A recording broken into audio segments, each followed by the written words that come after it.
6 hari sebelum Paskah, Yesus datang ke Betania, tempat tinggal Lazarus yang dibangkitkan Yesus dari antara orang mati. Di situ diadakan perjamuan untuk dia, dan Marta melayani, sedang salah seorang yang turut makan dengan Yesus adalah Lazarus. Maka Maria mengambil setengah kati minyak narwastu murni yang mahal harganya, lalu meminyaki kaki Yesus dan menyekanya dengan rambutnya, dan bau minyak semerbak di seluruh rumah itu. Tetapi Yudas Iskariot, seorang dari murid-murid Yesus yang akan segera menyerahkan dia, berkata, "Mengapa minyak narwastu ini tidak dijual 300 dinar dan uangnya diberikan kepada orang-orang miskin?" Hal itu dikatakannya bukan karena ia memperhatikan nasib orang-orang miskin, melainkan karena ia adalah seorang pencuri. Ia sering mengambil uang yang disimpan dalam kas yang dipegangnya. Maka kata Yesus, "Biarkanlah dia melakukan hal ini, mengingat hari penguburanku. Karena orang-orang miskin selalu ada pada kamu, tetapi aku tidak akan selalu ada pada kamu." Sejumlah besar orang Yahudi mendengar bahwa Yesus ada di sana, dan mereka datang bukan hanya karena Yesus, melainkan juga untuk melihat Lazarus yang telah dibangkitkannya dari antara orang mati. Lalu imam-imam kepala bermufakat untuk membunuh Lazarus juga, sebab karena dia banyak orang Yahudi meninggalkan mereka dan percaya kepada Yesus. Keesokan harinya, ketika orang banyak yang datang merayakan pesta mendengar bahwa Yesus sedang di tengah jalan menuju Yerusalem, mereka mengambil daun-daun palem dan pergi menyongsong dia sambil berseru-seru, "Hosana! Diberkatilah dia yang datang dalam nama Tuhan, Raja Israel." Yesus menemukan seekor keledai muda, lalu ia naik ke atasnya. Seperti ada tertulis, "Jangan takut, hai Putri Sion. Lihatlah, Rajamu datang, duduk di atas seekor anak keledai." Mula-mula murid-murid Yesus tidak mengerti akan hal itu. Tetapi sesudah Yesus dimuliakan, teringatlah mereka bahwa nas itu mengenai dia, dan bahwa mereka telah melakukannya juga untuk dia. Orang banyak yang bersama-sama dengan dia ketika ia memanggil Lazarus keluar dari kubur dan membangkitkannya dari antara orang mati, memberi kesaksian tentang dia. Sebab itu, orang banyak itu pergi menyongsong dia, karena mereka mendengar bahwa ia yang membuat mujizat itu. Maka kata orang-orang Farisi seorang kepada yang lain, "Kamu lihat sendiri bahwa kamu sama sekali tidak berhasil. Lihatlah, seluruh dunia datang mengikuti dia." Di antara mereka yang berangkat untuk beribadah pada hari raya itu, terdapat beberapa orang Yunani. Orang-orang itu pergi kepada Filipus yang berasal dari Betsaida di Galilea, lalu berkata kepadanya, "Tuan, kami ingin bertemu dengan Yesus." Filipus pergi memberitahukannya kepada Andreas. Andreas dan Filipus menyampaikannya pula kepada Yesus. Tetapi Yesus menjawab mereka, katanya, "Telah tiba saatnya Anak Manusia dimuliakan. Aku berkata kepadamu, sesungguhnya jikalau biji gandum tidak jatuh ke dalam tanah dan mati, ia tetap satu biji saja. Tetapi jika ia mati, ia akan menghasilkan banyak buah. Barang siapa mencintai nyawanya, ia akan kehilangan nyawanya. Tetapi barang siapa tidak mencintai nyawanya di dunia ini, ia akan memeliharanya untuk hidup yang kekal. Barang siapa melayani aku, ia harus mengikut aku, dan di mana aku berada, di situ pun pelayanku akan berada. Barang siapa melayani aku, ia akan dihormati Bapa." Sekarang jiwaku terharu, dan apakah yang akan kukatakan?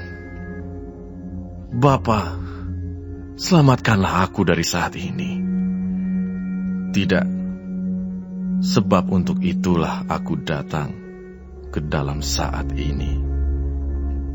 Bapa, muliakanlah namamu. Maka terdengarlah suara dari sorga, "Aku telah memuliakannya, dan aku akan memuliakannya."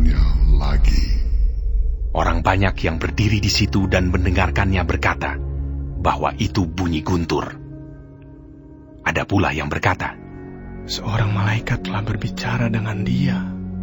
Jawab Yesus, Suara itu telah terdengar bukan oleh karena aku, melainkan oleh karena kamu. Sekarang berlangsung penghakiman atas dunia ini. Sekarang juga penguasa dunia ini akan dilemparkan keluar. Dan aku, apabila aku ditinggikan dari bumi, aku akan menarik semua orang datang kepadaku. Ini dikatakannya untuk menyatakan bagaimana caranya ia akan mati.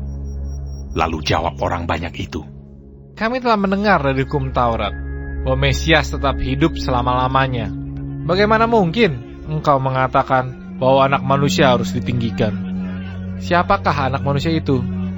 Kata Yesus kepada mereka, Hanya sedikit waktu lagi terang ada di antara kamu. Selama terang itu ada padamu, percayalah kepadanya, supaya kegelapan jangan menguasai kamu. Barang siapa berjalan dalam kegelapan, ia tidak tahu kemana ia pergi. Percayalah kepada terang itu, selama terang itu ada padamu, supaya kamu menjadi anak-anak terang. Sesudah berkata demikian, Yesus pergi bersembunyi dari antara mereka. Dan meskipun Yesus mengadakan begitu banyak mujizat di depan mata mereka, namun mereka tidak percaya kepadanya, supaya genaplah firman yang disampaikan oleh Nabi Yesaya. Tuhan, siapakah yang percaya kepada pemberitaan kami? Dan kepada siapakah tangan kekuasaan Tuhan dinyatakan?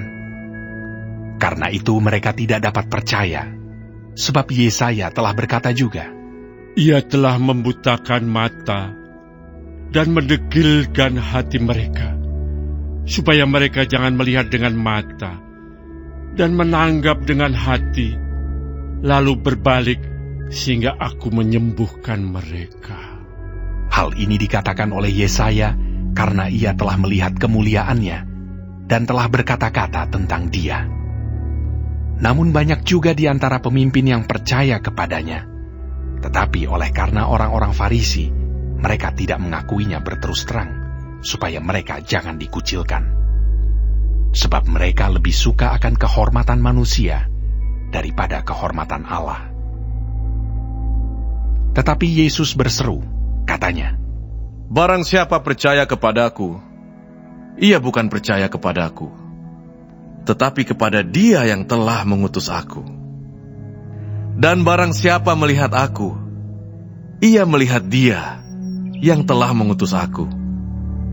Aku telah datang ke dalam dunia sebagai terang, supaya setiap orang yang percaya kepadaku jangan tinggal di dalam kegelapan. Dan jikalau seorang mendengar perkataanku, tetapi tidak melakukannya, aku tidak menjadi hakimnya. Sebab aku datang bukan untuk menghakimi dunia, melainkan untuk menyelamatkannya. Barang siapa menolak aku dan tidak menerima perkataanku, ia sudah ada hakimnya, yaitu firman yang telah kukatakan. Itulah yang akan menjadi hakimnya pada akhir zaman. Sebab aku berkata-kata bukan dari diriku sendiri, tetapi Bapa yang mengutus aku. Dialah yang memerintahkan aku untuk mengatakan apa yang harus aku katakan dan aku sampaikan. Dan aku tahu bahwa perintahnya itu adalah hidup yang kekal. Jadi, apa yang aku katakan, aku menyampaikannya sebagaimana yang difirmankan oleh Bapa kepadaku.